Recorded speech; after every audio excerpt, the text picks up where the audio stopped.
안녕하세요. 여러분과 함께 준수한 역사사회를 만들어가는 통합사회 한국사 강사 정준수입니다. 반갑습니다. 자, 우선 저에 대해서 간단하게 소개를 드리고 시작해볼까 합니다. 저는 오랜 시간 대학원에서 역사사회를 꾸준히 공부해 왔고요. 졸업한 이후에는 지금 러셀 대구를 비롯해서 대치, 목동, 중계 등지의 다양한 학원에서 올해만 700명 이상의 학생들과 함께 수업을 진행하고 있습니다.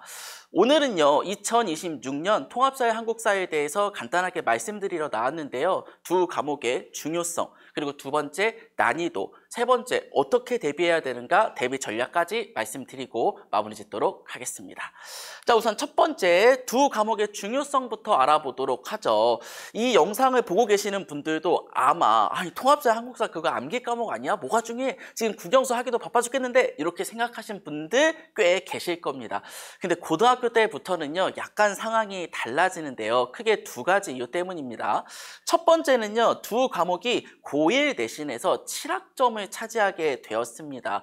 여러분, 작년부터 교육과정이 바뀌었다는 것은 한 번쯤은 들어보셨을 겁니다. 근데 이런 새로운 교육과정에 바뀐 첫 번째 변화가 뭐냐면요. 여기 한번 보시죠. 국어, 영어, 수학, 사회, 과학의 비중을 동일하게 맞춘 점입니다. 즉, 5과목 전부 다 한 학기당 4학점. 이 4학점이 일주일에 4번 수업을 듣는다는 뜻이거든요. 4번 수업을 똑같이 듣고 내신에 들어가는 비중도 20%로 고정이 되었습니다. 근데 여기에 플러스 저는 한국사까지 하니까 통합사의 4학점 그리고 한국사 3학점까지 하게 되면 총 7학점으로 국어, 영어, 수학 이상의 비중을 차지하게 되었다는 거죠. 또 이 새로운 교육과정의 두 번째 변화는요, 여러분 이것도 많이 알고 계실 겁니다. 원래는 9등급 상대평가제였는데 이제는 5등급 상대평가제로 변화가 이루어졌습니다. 근데 이게 등급이 줄어들었다고 막 무조건 좋아할 게 아니고, 예전에는 1등급 그래 못해도 2등급까지 가면 꿈과 희망이 있다 라고 했다면 이제는 꼭 1등급을 확보하는 것이 너무나도 중요해진 시기가 되었다는 것이죠. 그래서 요약해서 말씀드리면 입시를 위해서는 통합사회 한국사 역시 무조건 1등급이 꼭 필수적으로 필요하다. 예전 같았으면 여러분이 생각하시는 것처럼 그래 국어, 영어, 수학으로 열심히 통합사회 한국사를 커버칠 수 있겠지? 그게 어느 정도 통용이 됐습니다. 근데 작년부터는 이제 그런 시절이 지나갔다라는 말씀을 정리해서 말씀드리고 싶습니다. 자, 두 번째로는요, 두 과목 모두 고3 수능 과목이 되었다는 건데요. 기존의 한국사가 원래부터 수능 과목이었다는 것은 뭐 더 말할 것도 없고, 통합사회가 추가로 문과, 이과 상관없이 의무적으로 응시해야 되는 수능 과목이 되었습니다. 그래서 이거 작년에 이미 평가원이 우리 통합사회 수능 이렇게 내겠다라고 발표한 예시 문항이 있습니다. 저는 당연히 통합사회 강사이기 때문에 나오자마자 바로 분석을 해봤거든요. 근데 결국 결론이 뭐였냐? 고1 때 배운 내용을 바탕으로 고3 수능을 출제한다라는 거였거든요. 그래서 고1 때 완벽하게 내용을 내가 장악하고 있어야 고3 수능 때 당황하지 않고 시간을 아껴가면서 수능을 볼 수 있게 된다는 거죠. 여러분, 고1 내신 때 막 통합사회 한국사 잘 안 했는데 고3 수능 때 갑자기 빠삭해서 성적 올린다? 생각보다 쉽지가 않습니다. 왜냐하면 고3 때 오히려 더 시간이 부족하고 더 마음의 여유가 없기 때문이죠. 특히나 이과 쪽 학생분들은요, 고1 때 배우고요, 고2, 고3 때 사회 역사와 관련된 거 단 하나도 배우지 않습니다. 그냥 과학, 수학과 함께 2년을 보내다가 고3 수능 때 오랜만에 통사랑 한국사 봤네? 이런 이제 상황에 직면하게 되는 건데, 어떻게 고3 때 바싹 해가지고 문과 그리고 예체능 분들과 승부가 볼 수 있겠습니까? 그래서 고1 때 제대로 해놓는 것이 이 두 과목의 어떻게 보면 시작점이자 끝점이 될 수 있다는 점을 꼭 강조드리고 싶습니다. 자, 그러면요, 이 두 과목의 난이도에 대해서 한번 살펴보시죠. 어느 정도 수준으로 나오냐, 중학교와 다른 점은 무엇이냐, 크게 이것도 두 가지 정도 말씀드릴 수 있을 것 같습니다. 첫 번째로요, 학습량이 굉장히 방대해졌다는 점을 주목해 볼 만합니다. 일단 통합사회는요, 과목 이름 그대로 윤리, 지리, 일반사회, 경제와 같은 다양한 내용을 통합적으로 공부하는데요. 여러분 여기 보십시오. 대단원이 무려 10개나 있고요. 또 무엇이 문제냐? 선생님이 한 분이 들어오시지 않습니다. 보통 학교별로 3분 또는 4분의 선생님이 제각각 들어오셔가지고 자기 전공만 가르치고 나가십니다. 예를 들어서 윤리를 전공하신 분들은 아까 4학점이라고 말씀드렸죠. 4시간 중에 1시간에 들어오셔서 윤리만 가르치고 나가시고, 지리를 전공하신 선생님들은 지리 시간에만 들어오셔서 가르치고 나가시고, 이런 식으로 흘러가기 때문에 이거 까딱 잘못하면은 지금 나는 누구? 여기는 지금 나는 뭘 배우고 있는 거지? 라고 아이들이 이런 수업에 일방적으로 끌려다니는 경우가 굉장히 많이 발생합니다.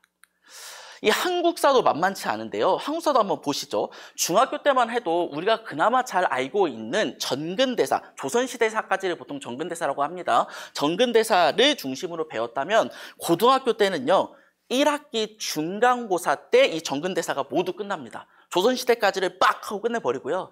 1학기 기말고사 때부터 근현대사, 즉 개항기, 일제강점기, 그리고 현대사 중심으로 수업이 나가는데, 우리가 살면서 자주 공부하지 않았던 시기이기 때문에 이 내용 자체로도 굉장히 낯설어하는 경향이 있다는 거죠. 더불어서 두 번째, 고난도 자료와 서술형이 대거 출제된다는 점도 학생들이 굉장히 어렵게 만드는 주요 요인입니다. 여러분, 이게 가면 갈수록 학생들의 문해력이 떨어지고 있다라는 말 한 번쯤은 들어보셨을 겁니다. 저도요, 이런 내용 한 번쯤 많이 들어봤고, 국가에서 연구 결과로 직접 나온 것도 한번 읽어봤고요. 심지어 몇 년 전에는요, 뉴스를 보다가 너무 우픈 게 있어서 한번 가져와 봤습니다. 뭐 어떤 사례가 실제로 있었다고 한다면, 심심한 사과를 드립니다 라고 했더니, 아니 왜 사과를 심심하게 하냐, 깊이 있게 성의를 다해서 해야지 라고 학생들이 말한 경우가 있다고 하고, 세 번째 보시면 급식으로 중식을 제공합니다 라고 했더니 중식 이제 너무 질렸어요, 저는 한식파예요, 김치찌개 해주세요 라고 했던 사례가 실제로 있었다고 하죠. 그래서 이렇게 이때 가면 갈수록 단어 자체를 이해하는 능력이 조금씩 떨어진다고 하는데, 코로나 시기를 겪어서 그렇다고 하는데, 여기 두 과목은요, 일단 거의 대다수 단어가 한자어입니다. 그래서 단어 자체를 이해하는 것도 너무나 좀 어렵고요. 거기다 더해서 이제 웬만한 문제가 다 엄청나게 길이가 긴 고난도 자료를 첨부해서 나옵니다. 그래서 아이들이 요것 때문에 더 체감 난이도를 높게 느끼게 되는 것이죠. 그러면 구체적으로 도대체 어떤 형식으로 문제가 나오냐 궁금해하실 것 같아서 제가 5가지 유형 정도로 나누어서 대표적인 문제를 한번 가져와 봤습니다. 저랑 천천히 하나하나 한번 살펴보시죠. 일단 첫 번째는 개념 확인형 문제입니다. 통사 문제 중에서 가져와 봤는데요, 말 그대로 교과서에 있는 기본적인 개념 정도는 네가 공부했니? 라는 걸 물어보는 문제입니다. 여기 보시면 9번, 괄호 안에 기억에 대한 설명으로 적절한 것을 고르세요. 여기 기억을 보니까 우리가 자리 잡고 살아가는 터전을 둘러싼 환경이라고 나옵니다. 지금 딱 봐도 뭔가 어렵죠? 요거 이제 교과서로 뭐라고 표현되어 있냐면, 여러분 한번 고민해 보세요. 우리가 정착해서 거주하고 있는 환경, 이걸 4글자로 줄여서 교과서는 뭐라 한다? 정주 환경이라고 합니다. 근데 요거는 조금만 공부를 했다면, 윤리 파트에서 우리 행복하기 위한 4가지 조건을 배웠지, 그 중에 첫 번째로 우리가 일단 살아가는 정주 환경이 질이 높아야 행복해질 가능성이 높아진다고 했었지 라는 걸 기억하실 겁니다. 그러면 이제 요 문제 정도는 쉽게 풀 수 있는 거죠. 근데 여러분, 이런 문제는요, 고등학교 때 거의 나오지 않습니다. 선생님이 내주셔도 한 문제 또는 2문제 서비스 파트로 내는 거고요. 이런 문제 너네 아직 내신 포기할 때 아니다, 우리 꿈과 희망을 갖고 우리 열심히 더 앞으로도 으쌰으쌰 해보자 라는 의도에서 내시는 문제예요.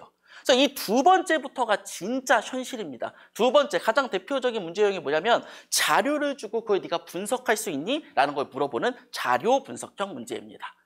요거 통사에서 지리 파트 문제를 한번 가져와 봤습니다. 우리 통사 1학기 때 가장 늪이어 지리입니다. 3단원 보시면 자연환경을 우리가 배우는데요, 이 자연환경에서 우리가 뭘 배우냐? 기후를 살펴봅니다. 그래서 뭐 열대 기후라던가 냉대 기후라던가 한대 기후라던가 건조 기후라던가 이런 기후에 대한 전반적인 내용을 배우는데, 여러분 한번 교과서 받으시면 한번 교과서 펴보십시오. 이 교과서 펴보시면 이 기후별 의식주에 대한 내용이 간략하게 써있긴 써있는데, 그거에 대해서 추가적으로 이런 그래프에 대해서 엄청나게 분석하는 그런 내용은 나와 있지 않습니다.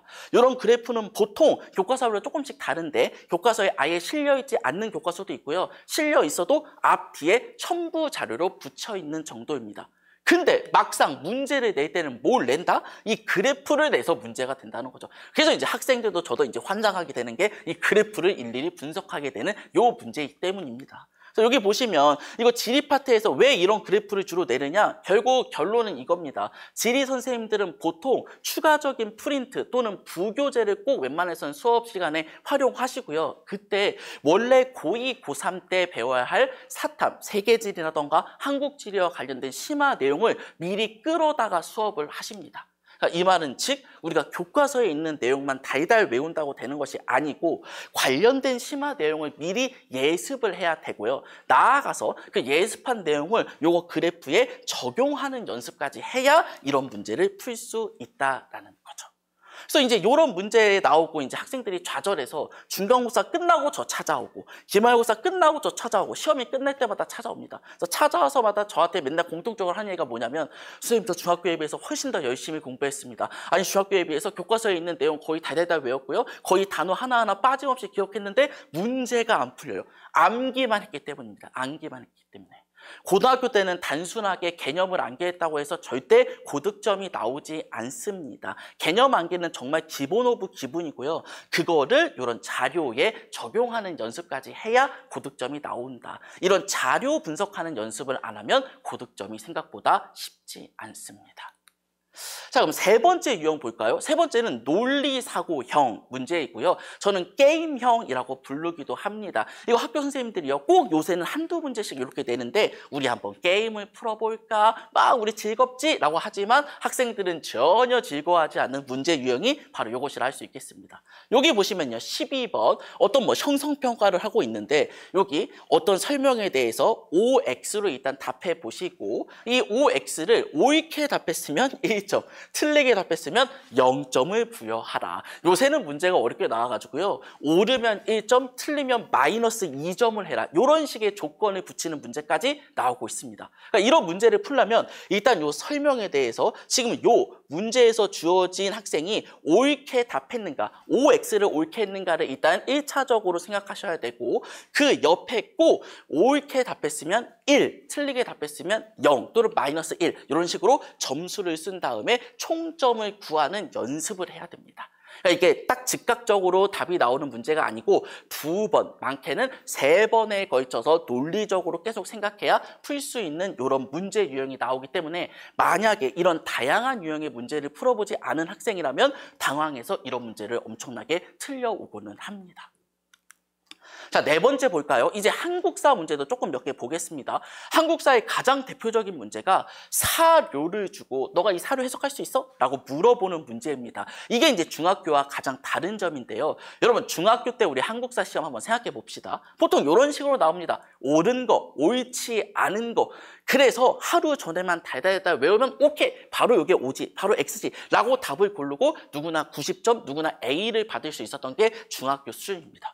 근데 고등학교 때는요, 요 정도의 문제 내지 않습니다. 고등학교 선생님들이 다 자부심이 있으시잖아요. 그래서 보통 어떻게 내냐면 거의 대다수 문제에 이렇게 긴 역사 자료, 사료를 첨부해서 문제를 내신다는 거죠.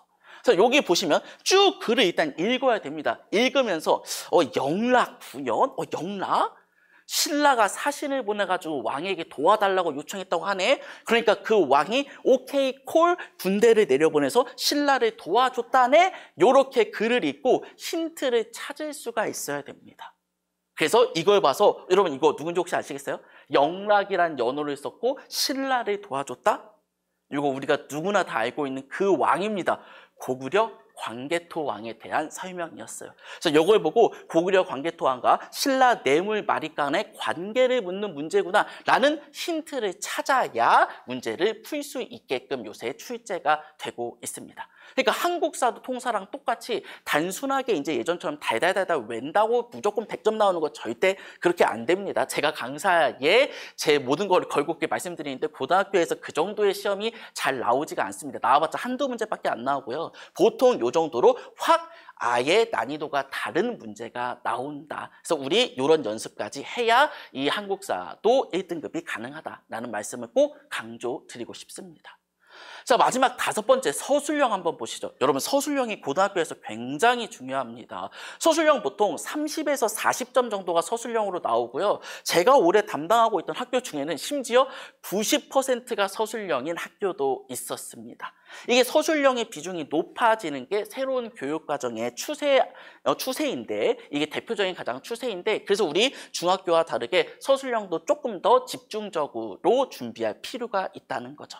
그래서 한국사에서 나왔던 서술형 한 문제 한번 가져와 봤습니다. 이런 식으로 나옵니다. 아래 글을 읽고 답하시오. 가, 나 두 가지의 사료가 출제가 되었죠. 일단 가부터 볼게요. 조선은 외란으로 큰 피해를 입었지만 기존 체제를 그대로 유지했다. 그래서 가 보시면 나라를 다시 세워준 은혜를 입었다면 명을 숭상하는 관념이 한동안 퍼졌었다. 이 가를 뭐라고 하는지를 네가 알고 있니? 요거부터 일단 물어봅니다. 그래서 우리가 공부를 했다면 요거 제조지은이라고 배웠지. 명나라가 외란 때 지영군을 파견해줘가지고 조선이 살았다. 그래서 그 뒤에 한참 동안 명나라를 우리가 숭배했던 그런 사실을 말하는 거지 라고 일단은 기억을 해야 됩니다. 그럼 나를 볼까요? 나? 그래서 나 보시면 이 무렵 만주에서는 여진족이 후금을 세우고 본격적으로 명을 공격했는데 광해군이라는 왕이 후금이 강성해지는 국제정세의 변화를 살피면서 신중하게 대처하는 중립 외교를 펼쳤다. 이게 우리가 광해군에서 가장 중요하게 배우는 명과 후금의 가운데 서려고 했던 그런 외교, 중립 외교를 말하고 있는 사료구나 라는 느낌적인 느낌을 받아야 됩니다. 그리고 나서 이 조건에 따라서 무려 3가지 조건이 나오고 있잖아요. 조건에 맞게 답을 써야 정답 처리가 됩니다. 그리고 특히나 꼭 이런 서술형은 뭐뭐다 문장형으로 보통 끝내야 되고, 문장형으로 안 끝내면 점수를 실제로 깎는 선생님들이 엄청나게 많이 계시죠. 그래서 여기 보시면 첫째, 밑줄 친 가가 가리키는 역사적 사실은 무엇인가? 제조지은이다. 요걸 일단 쭉 문장으로 써야 되고, 둘째, 가에서 말하는 관념을 가진 사람들이 나에서 말하는 광해군의 중립외교를, 명에 대한 의리를 지키는 것 또는 저버리는 것으로 보았는가? 당연히 저버리는 것으로 보았겠죠. 그래서 셋째, 가와 나의 상황에서 그들은 그 판단에 따라서 어떠한 역사적 사건을 일으켰냐? 그럼 이제 여기서 이제 우리가 열심히 공부했던 것을 끌어내서 써야 됩니다. 그래서 광해군과 북인 세력을 내쫓고 서인 정권 주도의 인조를 왕위로 옹립하는 인조 반정을 일으켰다. 이런 식으로 문장형으로 써야 되고, 이게 총 몇 점이었냐? 9점짜리 문제였습니다. 그래서 여러분 서술형이 연습을 하지 않으면 생각보다 쉽지가 않습니다. 연습하지 않고 그냥 가서 다 그냥 아는 대로 쓰면 되지? 그럼 무조건 꼭 한두 개는 실수가 나오더라고요. 그래서 이런 것도 미리미리 연습을 통해서 우리가 미리 적응하는 그런 훈련하는 시간이 필요하다라는 말씀을 드리고자 합니다. 자, 그래서 지금까지 말씀드렸던 걸 총 요약해서 다시 한번 핵심만 정리해서 말씀드리겠습니다. 첫 번째, 고1 내신이요. 한 번 결정되면 돌이킬 수가 없습니다. 변화시킬 수가 없어요. 보통 고등학교에서 고1이 30%에서 많으면 40% 가까이 정도 차지한다고 하는데, 새로운 교육과정에서 그 고1 내신 한 번 결정되면 쉽게 회복하기가 어렵다. 근데 그 고1 내신에서 두 번째, 통합사회 한국사는 총 7학점으로 국어, 영어, 수학 주요 과목 이상의 비중을 보여서 꼭 두 과목에 1등급을 얻는 것이 필수적인 요건이 되었다. 그래서 세 번째, 1등급을 받기 위해서는 어떻게 해야 되느냐? 크게 3가지를 제가 강조드리고 있는데, 첫 번째, 교과서의 핵심적인 개념뿐만 아니라 관련된 심화 개념을 미리 예습해야 된다. 보통 2주 전쯤에 이걸 끝내야 된다라고 저는 계속 말씀드리고요. 그리고 두 번째, 이런 개념과 관련된 자료를 미리 해석하는 훈련을 해야 된다. 요 개념 나오면 이 자료다. 요 개념 나오면 이 자료 나오겠지 라고 연결짓는 훈련을 해야 되고요. 세 번째, 아까 논리형 문제, 게임형 문제에서 우리가 봤듯이 정말 다양한 신유형의 문제가 나오고 있기 때문에 여러 문제를 푸는 그런 훈련도 가져야 합니다. 그래서요, 제 수업도요, 요 3가지에 맞추어서 진행이 되고 있는데요. 제 수업, 제 이름 정준수 이름을 따서 준수한 통합사의 한국사라고 하는데, 어떻게 진행되고 있는지 크게 3가지 강점을 중심으로 말씀드리겠습니다. 첫 번째, 교과서랑 기출문제 교육과정을 반영한 자체 교재를 이용하고 있습니다.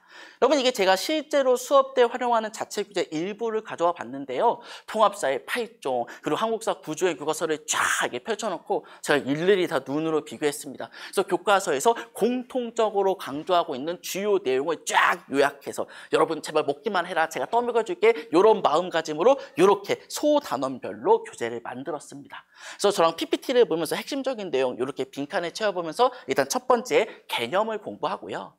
개념만 공부하고 끝 아니겠죠? 자료랑 문제도 중요하다고 말씀드리지 않았습니까? 그래서 그 개념별로 관련된 빈출 자료도 같이 공부하는 시간을 가지고, 세 번째 문제에서는요, 이렇게 서답형, OX형, 서술형을 비롯해서 다양한 문제를 푸는 그런 시간도 갖고 있습니다. 그래서 총 3번에 걸친 3단계 학습을 통해서 핵심적인 개념, 심화적인 개념을 반복 학습하고 있고요. 제가 아무리 앞에서 막 말을 많이 한다 해도 학생들이 스스로 정리하는 시간이 꼭 필요합니다. 그래서 수업 일부 시간을 꼭 떼어서 학교 기출문제라던가 평가원 교육청 모의고사 5개년 문제라던가 시중의 주요 문제집을 일일이 같이 풀어보는 시간도 준비하고 있습니다.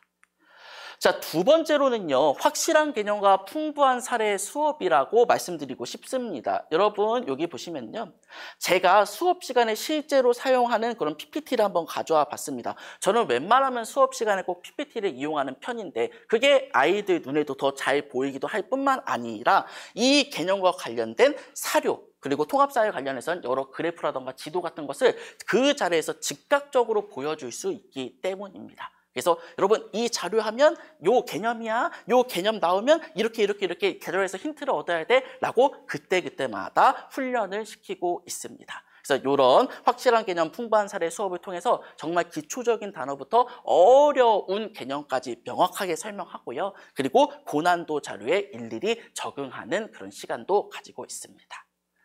자, 마지막 세 번째로는요, 가장 짧은 시간 가장 많은 관리입니다. 저뿐만 아니라 요새 다양한 선생님들이 요 관리의 중요성을 꼭 말씀하고 계실 겁니다. 저 또한 그런데요, 제 이름을 따가지고 3가지 준수해요 관리 시스템을 운영하고 있습니다.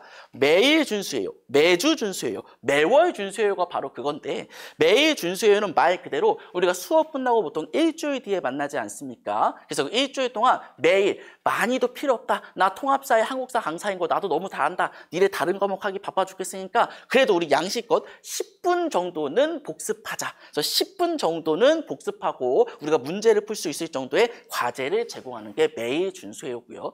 두 번째가 핵심입니다. 매주 준수해요는요, 수업이 시작할 때 그 이전 시간에 배웠던 내용을 복습 테스트를 봅니다. 그래서 복습 테스트지 이렇게 봅니다. 그 이전에 배웠던 내용과 관련해서 한 10문제 정도 서답형도 내고요, 서술형도 내고요, 이렇게 네가 제대로 복습해 왔는지 한번 확인하고요.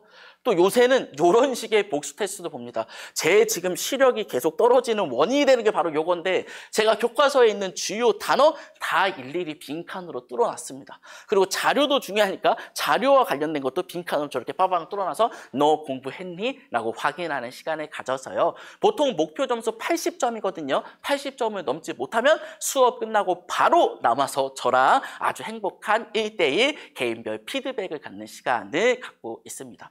이거 학생들도 너무 힘들어하고 저도 생각보다 이거 굉장히 힘듭니다. 근데 그럼에도 불구하고 꼭 2번을 하는 이유가 그때마다 중요한 개념을 암기하지 않고 넘어가면 그렇게 시간이 흘러서 결국 시험 전날이 되는 겁니다. 그러면 선생님 저 못 외웠어요, 이번 시험은 포기하고 다음 시험을 노릴게요, 이런 말도 안 되는 불상사가 일어날 수 있기 때문에 우리 힘들어도 그때 외워야 될 거는 꼭 외우고 넘어가자라는 의도에서 여기 2번 매주 준수회를 꼭 진행합니다. 그리고 3번 매월 준수회로는요, 말 그대로 월 말마다 그동안 배웠던 내용과 관련한 모의고사를 진행하고 제가 일일이 채점해서 피드백을 진행하는 그런 걸 뜻합니다. 추가로요, 저 또한 수업이 끝날 때마다 학부모님께 따로 연락을 드립니다. 실제로 제가 연락드렸던 문자를 일부 가져와 봤는데요, 저 통합사회 한국사 강사 누구입니다 라고 하면서 보통 어떤 내용을 말씀드리냐면 오늘 진도 못 나갔다, 그리고 학생이 수업 참여했다, 이게 자체 휴강 여부를 제가 그때그때마다 미리 말씀드리기 위함입니다. 어머니 또는 아버님께 학원 갈게요 라고 하고 자체 휴강 때리는 학생들이 꽤 있었어가지고 안 돼, 내 수업에서는 안 돼 라는 의도에서 수업 참여했고 실제 참여도도 괜찮았다라는 걸 꼭 이런 문자에 반영해서 보내드립니다. 그리고 세 번째, 복습 테스트를 받는데 여기 보시면 이 학생은 지금 목표 점수를 넘지 못해서 안타깝게 수업 이후에 추가 암기 재시험을 보고 귀가시켰습니다. 나는 얼마나 지금 공부가 이루어지고 있는지 그 결과에 대해서도 그때그때 말씀드리고 있습니다.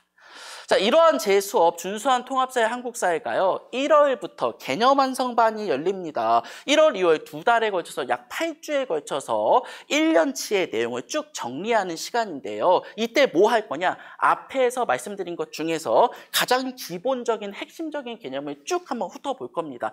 여러분, 쭉 1년치를 연계해서 공부하는 시간이 반드시 필요한 게 통합사회가 여러 과목의 선생님들이 따로따로 들어온다고 하지 않았습니까? 그래서 만약에 쭉 연결해서 공부하는 시간을 갖지 않으면 내가 지금 어느 파트에 어느 단원을 배우고 있는지를 헷갈릴 위험이 굉장히 많습니다. 그래서 꼭 시간 나실 때 쭉 1년치를 연계하는 시간이 꼭 갖는 걸 추천드리는데 요거 1월, 2월을 가장 제가 많이 말씀드립니다. 자, 그리고 두 번째, 빈출 자료와 문제를 분석하기도 할 거고요. 그래서 통합사에 약 1000개 이상, 한국사 약 500개 이상의 주요 문제를 같이 풀어볼 겁니다. 그리고 세 번째가 생각보다 아이들에게 굉장히 호응이 좋았는데 고등학교에 맞는 공부법을 습득시키는 시간을 가질 겁니다. 주로 서술형을 의미합니다. 서술형을 구체적으로 어떻게 써야 되는가? 그리고 최대한 점수를 얻으려면 어떤 식으로 어떤 키워드를 반영해서 써야 하는가 요거를 훈련하는 시간도 꼭 추가적으로 갖고 있습니다.